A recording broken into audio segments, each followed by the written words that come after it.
Thank you very much. I haven't done anything yet. So first of all, well, thanks very much to the organizers for inviting me. I'm very honored to be here. It's the first time in your proud nation, and so far I like it really very much. And I really hope to come back. Well, today we're going to talk about actually very difficult behavior. Behaviors that relate to sustainability. And when we do that, when we focus on these kinds of behaviors and talk about, for instance, climate change, I think the difficulty of these behaviors and the difficulty to change, the challenges that we have, can probably not better be expressed as by a participant that actually participated in a study that I just finished, and the study is on ecological worrying, as I call it, the worries that people may have about the ecology. And this participant said the following: whilst I do acknowledge that the issue of climate change is probably the most important problem of humanity has faced, I surprise myself in my own ability to ignore this. And I think this is, in a nutshell, the problem that we are facing when we talk about sustainable behaviors. So what I'm going to do, I'm going to talk about a very complex behavior, but I'm a simple social psychologist, and social psychologists tend to narrow down the world substantially. So I'm going to narrow it down to the perspective of social psychologists who look at individuals in principle as the main focus of research. And of course we acknowledge that, that individuals are living in a social environment, and that they act also in social structures, political environments, culture, and so on and so forth. But the individual is the focus of attention for social psychologists. So I'm going to talk about to some extent, things that individuals are driven by. So things like motivation, attitudes and values, social influence, awareness, culture. I treat these concepts usually now in this talk on the side, and my main focus will be even more narrow than the social psychology focus that I already have. I'm going to talk about habits.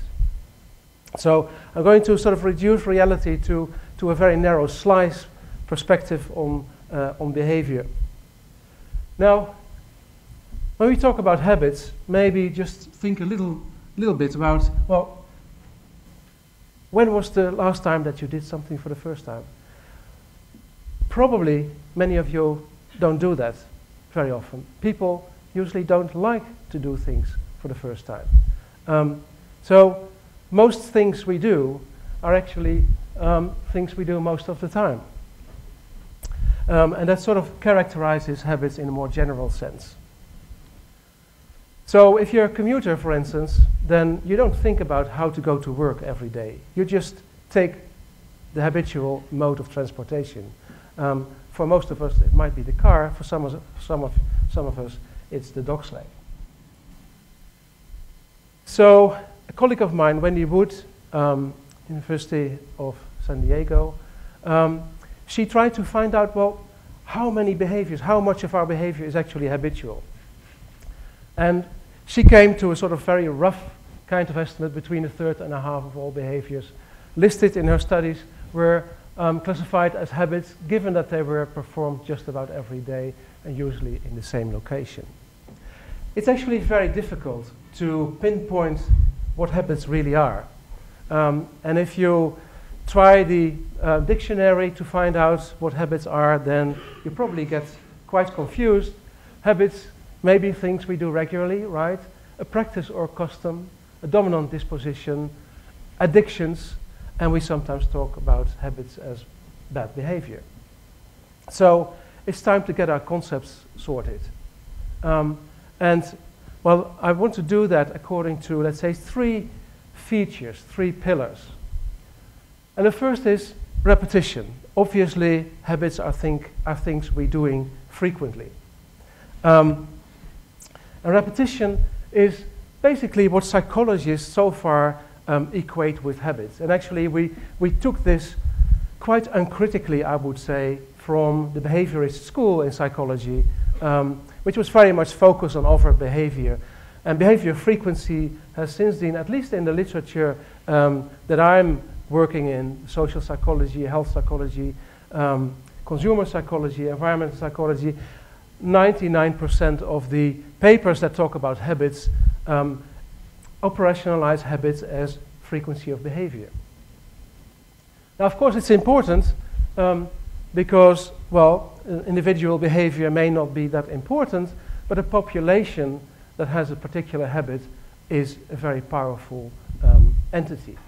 So habits are important because they have cumulative impacts of repetition, things about health, environment, and so on and so forth. But there are problems with the definition. First of all, well, how frequent should a behavior be in order to qualify as a habit? This is not solved by has not been solved by the behaviorist school, nor by the later scholars on habit. And secondly, well, frequent behavior is not necessarily habitual, and sort of anecdotal. You can have a feeling of that. So if you go to your GP, for instance, and your GP has sent numerous patients to the operation theater, you just hope it didn't turn into a habit. So we sometimes do things a lot, frequently, and it's not a habit. So history of repetition is a necessary but not a sufficient condition for behavior to be qualified as a habit. So the second pillar is something we're actually quite familiar with without very often realizing it. It is automaticity. So habits are behaviors that are sort of fluent, that unfold automatically. Just to get a flavor of that, if we do a little thought experiment, suppose that you're going to be somewhere at a place you've never been before, another country, and suppose you have to live and work there for a while. Now in the beginning, you will really be very busy with finding out how things work, how you have to go to your place of work, where the shops are, what kind of food is available, how to do things. It takes a lot of energy, and sometimes it's actually quite unpleasant. So gradually, you find your way to the shop and to where you work. You find your patterns, you find the things that work for you, and gradually you build up habits. And actually, life gets a lot more pleasant from there. So habits are sort of the fabric, if you want, of everyday, the experience of everyday life. Automaticity is a big issue in social psychology, and I just want only to touch upon it.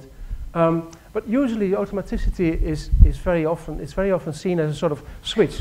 Something is automatic or non-automatic. But there's actually reason to qualify that. So John Bartsch is, let's say, an important scholar in social psychology, did a lot of work on automaticity. And he sort of broke down the concept into a number of facets: minimal awareness, lack of conscious intent, difficulty of control, and mental efficiency. You can do lots of things on the automatic pilot, different things at the same time.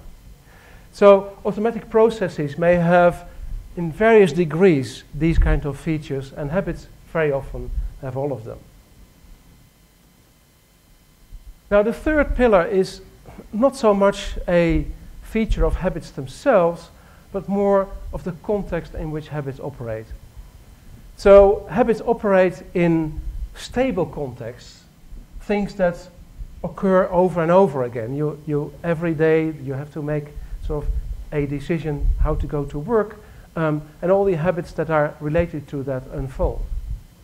So the context cues the habit, and well, those of you who are into burgers know exactly what I mean when you're a bit hungry and suddenly this appears on your radar and maybe you grab a burger.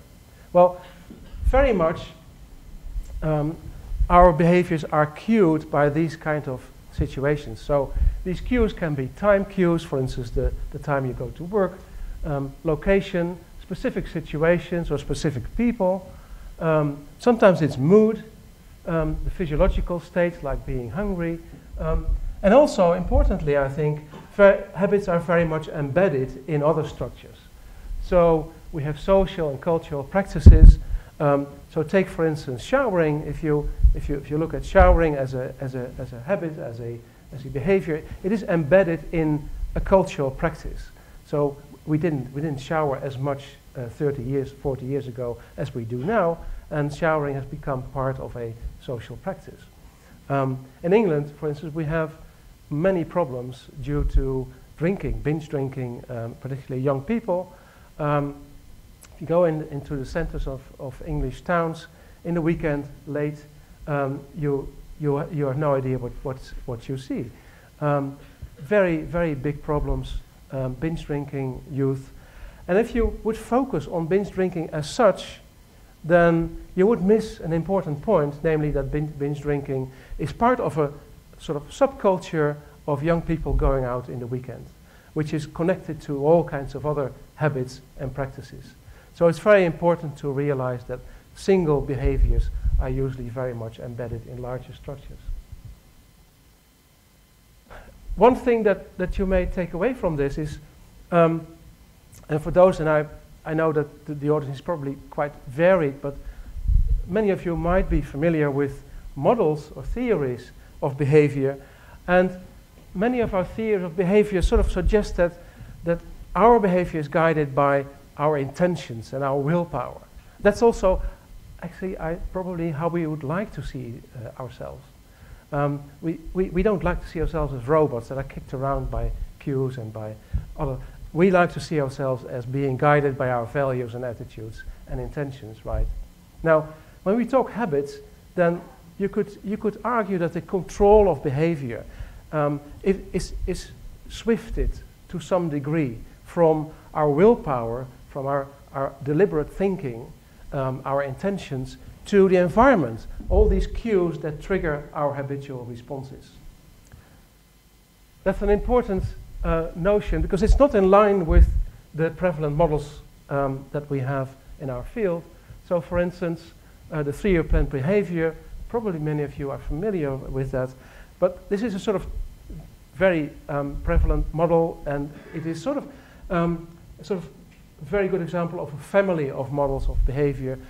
All of them actually are sort of suggesting that our behavior is intentional. And that's, of course, an important discussion that we can have about that. But when we talk about habits, then that relationship is a lot weaker, and I will come back to that. Just very briefly about how to measure habits. So measurements, of course, are very much depending on your theory, on how you define concepts. So if we define concepts of habit as frequency of behavior, then you understand that in the literature, habits are measured by asking participants, how often did you behavior X? Now, those questions are difficult. Psychometric properties are usually not very good. So Sheena Orbel and myself, we sat down and we thought, well, maybe we should have a better measure of habit. And we sort of came up with a measurement instrument very much along the lines of measuring any other psychological constructs. So we broke down the construct into the different facets and made and constructed this questionnaire. 12 items, very easy to use, and so far is being successfully used by a lot of researchers. So the facets of this measure: the experience of repetition, the minimal awareness of what you're doing, lack of conscious intent, difficulty to control, the efficiency, and we added a couple of items about self-identity. So some habits may typically be something that is describing who you are, typically me. So what are habits doing? So first part of this talk, what are habits? Now talking about a little bit about what habits are doing, and after that we're going to talk about habit change. Now, I'm going to run you through a little bit of our very early studies that we did on travel mode choices. So we had a program of studies that were geared towards trying to identify what habits are actually, which role habits play in travel mode choices. And well, basically I just take out two important findings, I think, that sort of illustrate what habits do. And one is habits lead to a tunnel vision. So a lack of attention to information.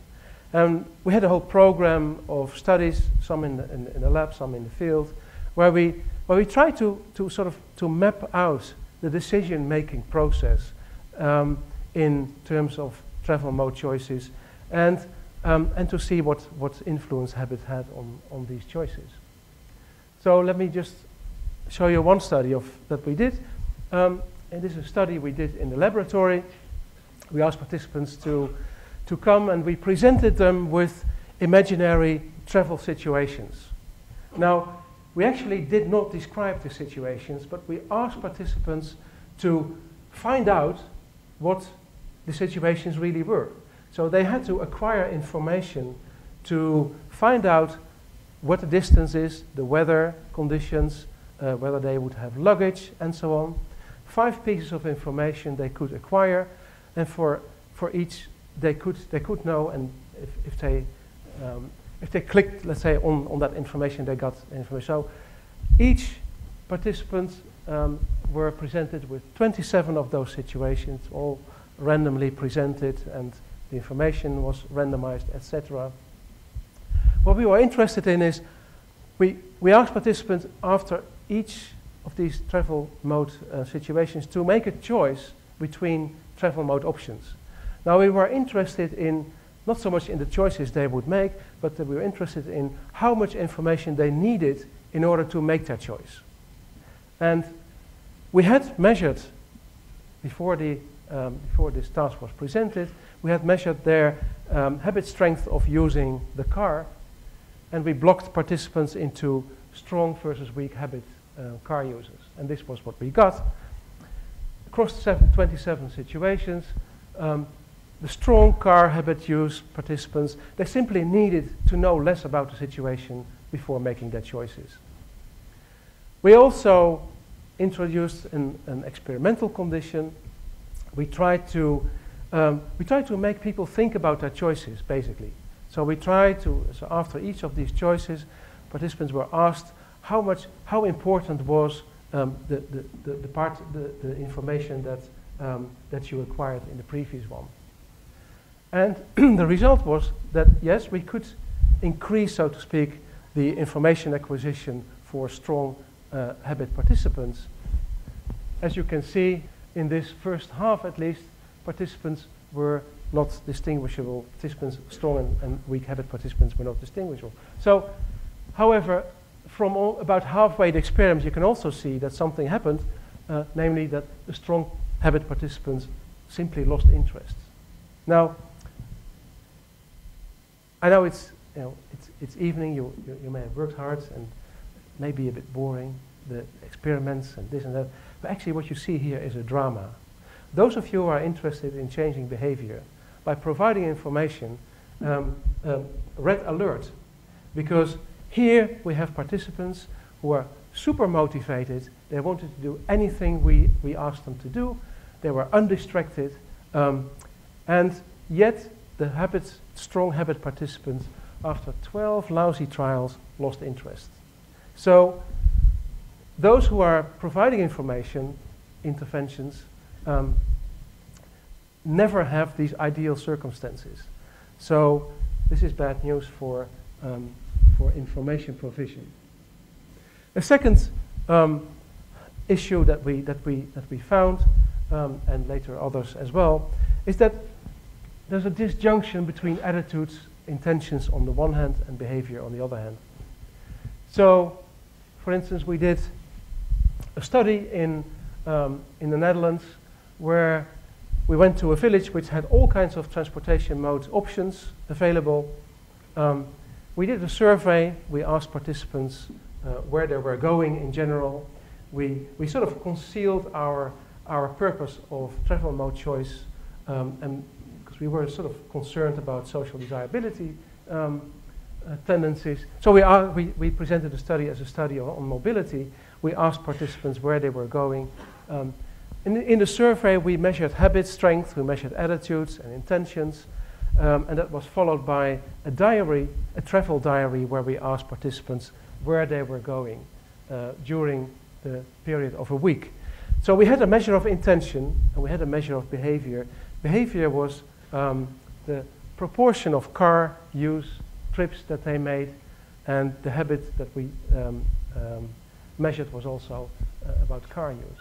So this is what we got: an intention to use the car on the horizontal axis, in this case, so low intention, high intention, the proportion of car use, and as you can see, those who are familiar with regression analysis, this is a perfect, almost perfect regression line. Intentions are very predictive of behavior. However, this was only the case for weak car use habits, and for those who had strong car use habits, there was no predictive value in intentions. So intentions did not predict behavior. It was actually 0. So let me summarize this. So if we talk about habitual consumers act repetitively on the automatic pilot under the same circumstances.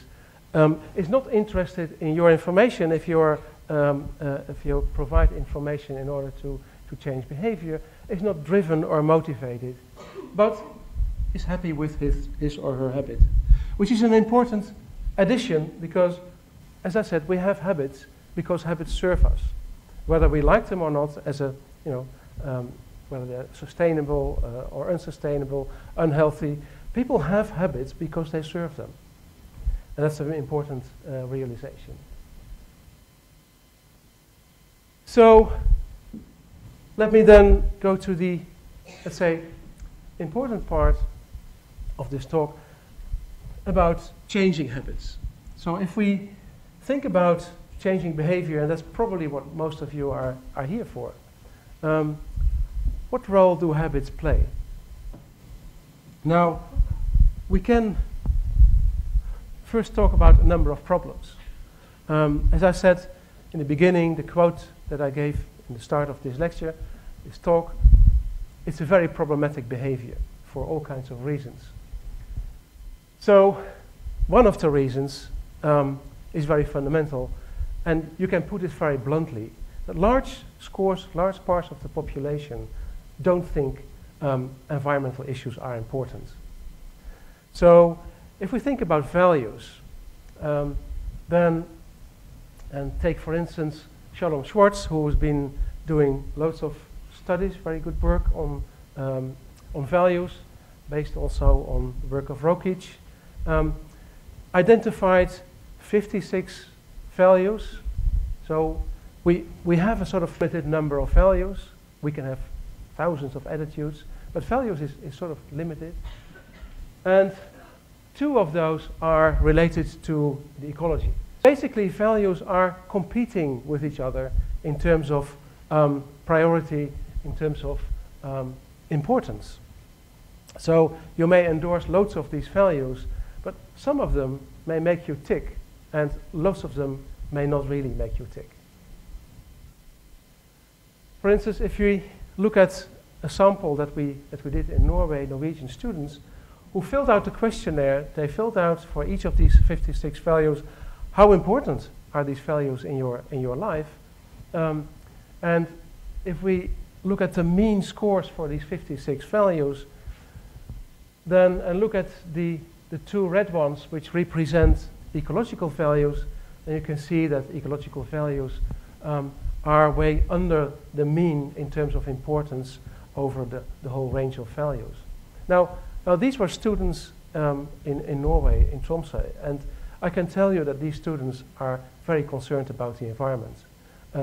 Norwegians are very proud of their country, and particularly protecting the environment is a very important value in Norway. Yet, compared to all the other important values, environmental values didn't make even the average. Very simply, and there are lots of examples of that, a recent poll in Britain asking for what do you see as important issues facing Britain today? And I don't have to explain this. It's self-explanatory. The environment, in this case, 2021, in a range of 24. So that is a big problem. And those of you, and I include myself also in that, who are concerned about the environment, work in that area, should realize that large parts of the population are not with you. So the second problem is sort of relating very closely to the kind of studies that I mentioned in a couple of minutes ago. So if we go back to the theory planned behavior, and well, think that habits, when habits are strong, and if you want to influence behavior through changing people's attitudes, trying to increase motivation. Under conditions of strong habits, we've seen that there's no relationship, first of all, there's no appetite for information. So strong habit participants, strong habit individuals are not very keen on, are not searching for information, are not looking for alternatives to their behavior. Just think about your own situation. You're not probably looking for information about other products than the ones that you usually buy by default, only if there's a reason to do that. And secondly, if there's a gap between intentions and behavior, which is strongly the case when habits are strong, then of course, if you are changing with interventions, if you are able to change attitudes, intentions, but if there's no relationship with behavior, then it's also pretty much wasted money. So those are two important problems. Let's see if there are any solutions. Now, the traditional solution is providing information, trying to persuade the population to make changes, to change behavior into more sustainable direction. So this is what many of you probably also have been, and I myself too, have been grown up with. The idea that we can change behavior through changing attitudes, norms, perceived control, and intention. Now this works very well in many areas. So it's important to note that this theory, the planned behavior theory, is quite a useful theory.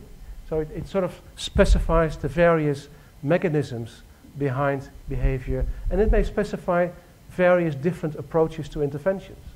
So for instance, attitudes, education, providing information about consequences, norms, for instance, targeting peer groups, control, thinking about personal self-efficacy. So very different types of interventions which are important to distinguish. However, when it comes to environment, it comes to climate change, comes to these kind of problems, time has run out. We don't have time anymore to wait until the population changes their attitudes and their motivation. I've been in this business for over 30 years, and I have to tell you that 30 years ago, we were saying the same thing. We were talking about trying to tackle the big environmental problems by changing values, changing attitudes, changing people's motivation. I hear the same tune again, over and over, in working groups, conferences, and so on. It hasn't worked. You can see that in the polls. There are, I think, no results of that, and time has run out. The problems are big, and we need to realize that the problems are knocking on our door. Climate change is there, and it's not only knocking on your door, sometimes it's flooding through your house.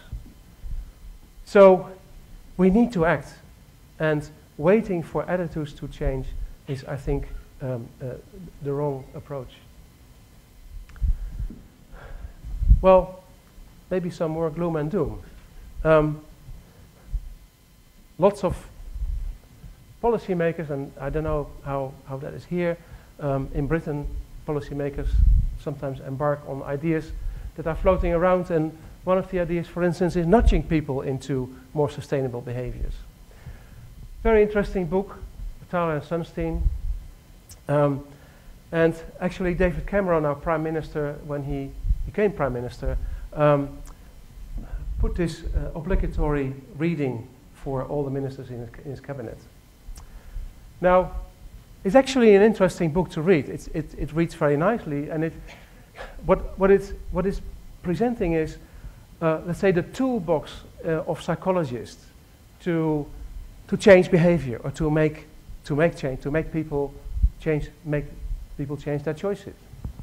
So there are all kinds of phenomena like framing, anchoring, biases, descriptive norms, spotlight effect, what have you. All these phenomena are real. They exist, and sometimes when they are applied to real life problems, actually work.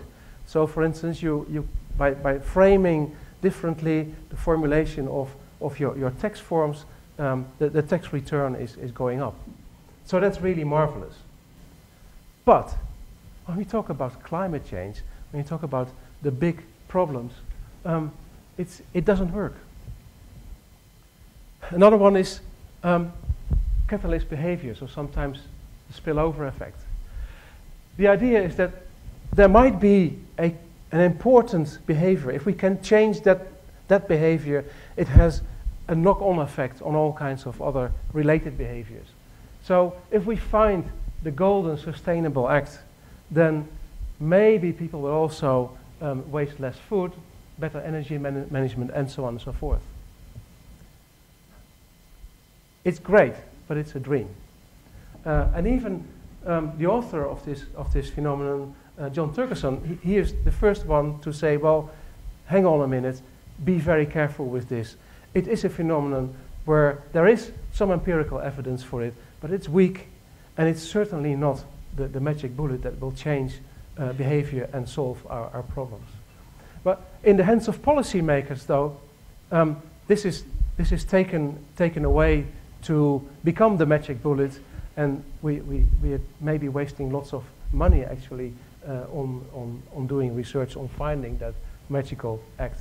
So nudging, spillover effects, I'm afraid it's the politician's dream. Easy, quick, but it doesn't work. So, should I leave you in gloom and doom? I don't think so. So, is there some good news? And I think there is. First of all, and it may sound like an old tune, but we do need to educate and prevent. So that is something that is time and again we have talked about that in all kinds of contexts. But yes, we need to educate our children. We need to make sure that there are proper norms installed, etc. And that's something we simply, that old tune is still relevant. So think about, for instance, newly qualified drivers, particularly the male part of the population, the young male part of the population. Most dangerous species on Earth. Too much testosterone, no idea of risks, and they are the guys who increase your premiums of car insurances. Very dangerous people. It is absolutely necessary to start at the very core, at the very beginning of their career, of their driving habits. So, educate in order to get better habits going is a very important thing. Now, coming back to habits, we may also try to find, let's say, an edge. So, yes, habits are very difficult to change. It's very habits are very strong. It may be people are not interested in your information, and so on and so forth. But there are situations and contexts where habits are temporarily broken, and we undergo these kind of changes ourselves every now and then. So in the course of your life, you may undergo life life course changes like moving house, moving job, maybe starting a family, retiring, etc. Those are very interesting moments because those are moments where, at least temporarily, we have to find new ways of doing things.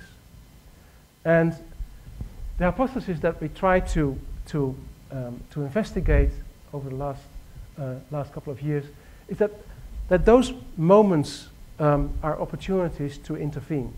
So our interventions, who sort of fall flat, if you want, when habits are very strong, may actually work a little bit better when habits are temporarily broken. So when people have just moved house, they need to find out new ways of doing things. When you retire, you're entering a new phase of life, new things happen, you have to find new ways of doing things. And those situations, starting a family or retirement, changes in infrastructure, that's a very important one. Legislation can be a moment of change, and economic downfall. So in these situations, people need to reorientate themselves, negotiate new behaviors, need for information.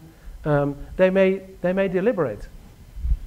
Interventions then may potentially be more effective, i.e. provide more value for money. Now, of course, these situations may occur, and one of the challenges, of course, is to find them, and to find them also in a way that is profitable to put interventions. So, for instance, if you have situations where large new residential areas are being built, it's a very interesting situation because within a relatively short period of time, lots of people are moving in who have to negotiate new behaviors. So their interventions might be more effective. So we try to provide some evidence for that. A study that sort of triggered this for us was a study just providing some circumstantial evidence. So this is really relatively weak evidence, where we looked at a sample of staff at the university who were asked to indicate how they commuted to the university. And we looked at whether this commuting was sustainable or not, i.e. whether they took the car or not.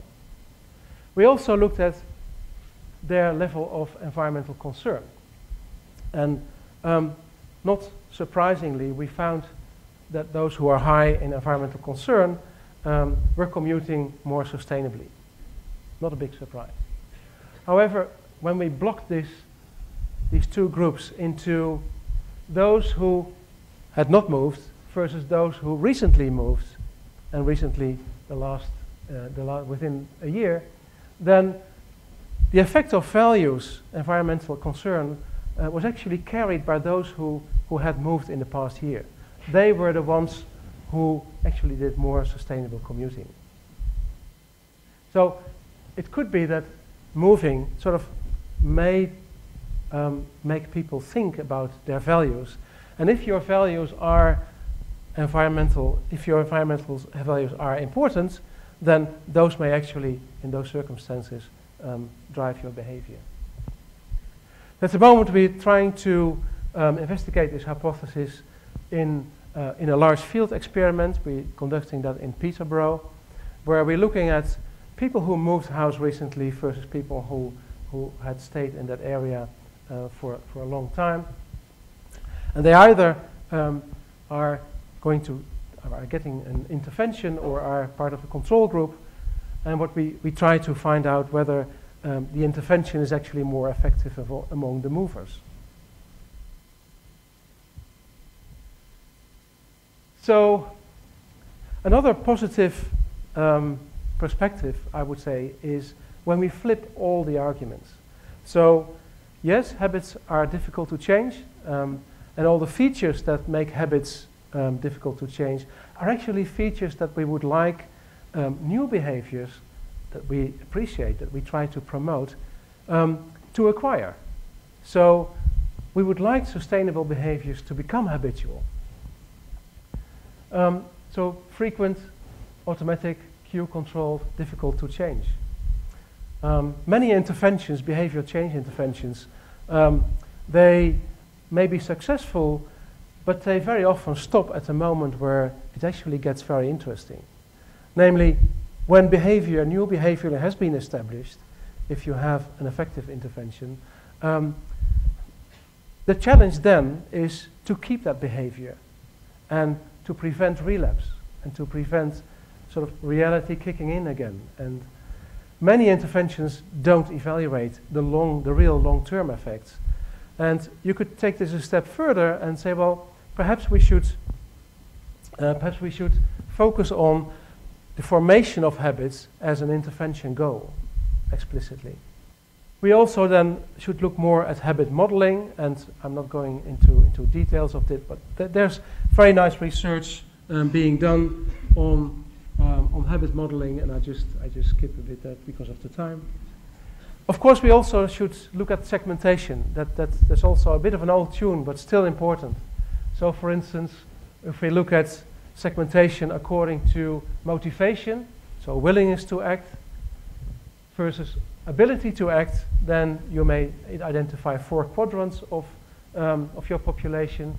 So those who are high potential and willing, those low potential but willing. Low potential, for instance, because of lack of infrastructure or lack of resources, lack of money. High potential but willing, low potential and unwilling. And you can map intervention types on these 4 quadrants. So the high potential and willing people, they need to be pampered. They need to be kept on board. So they need to be reinforced.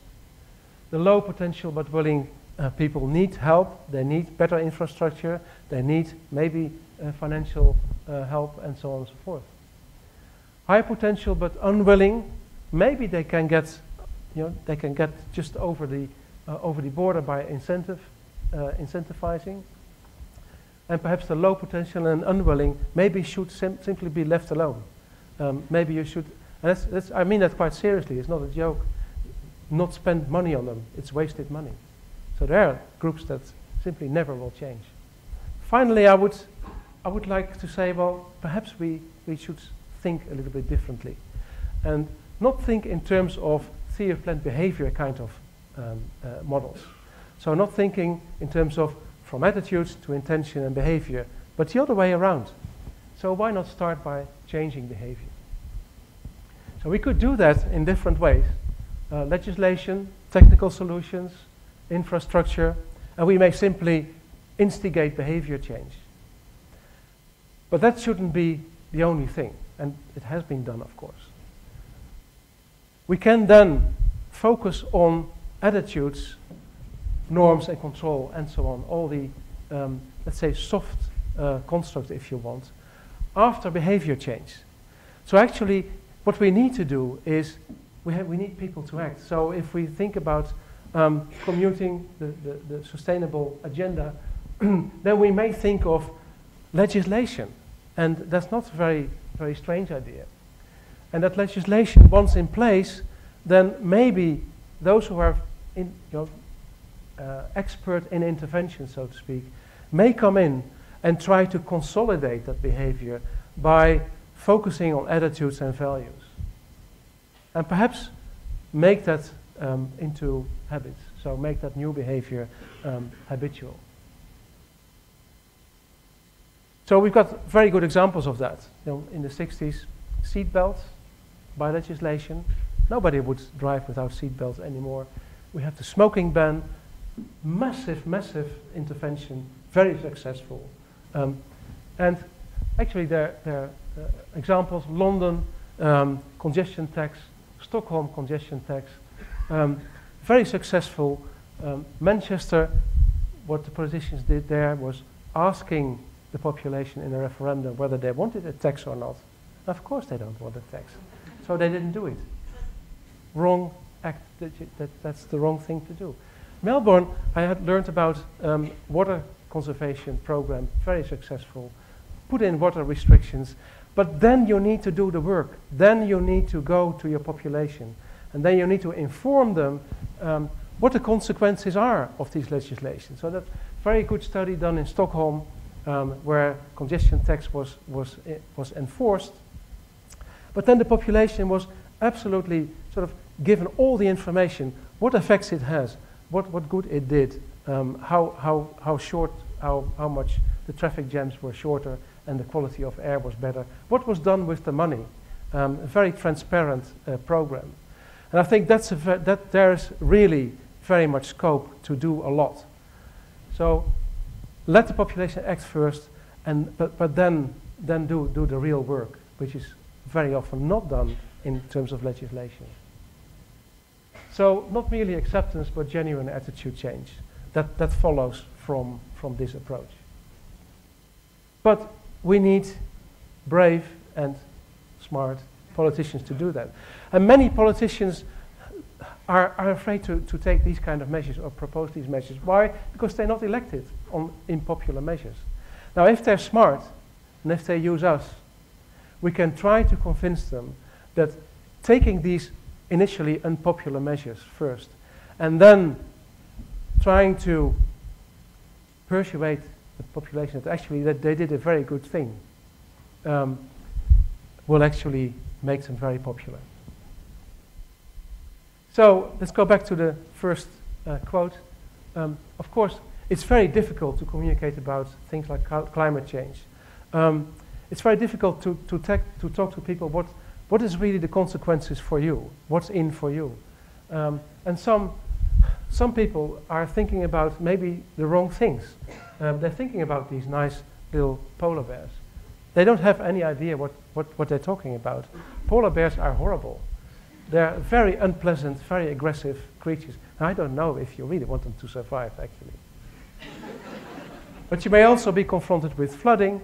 You may be confronted with bushfires, with hot summers, and you may have to learn how to shovel snow from your roof. So let me end with a quote that I really like. To harm any part of the environment is to harm oneself, as we are not separate or other than the world in which we live. Thank you very much.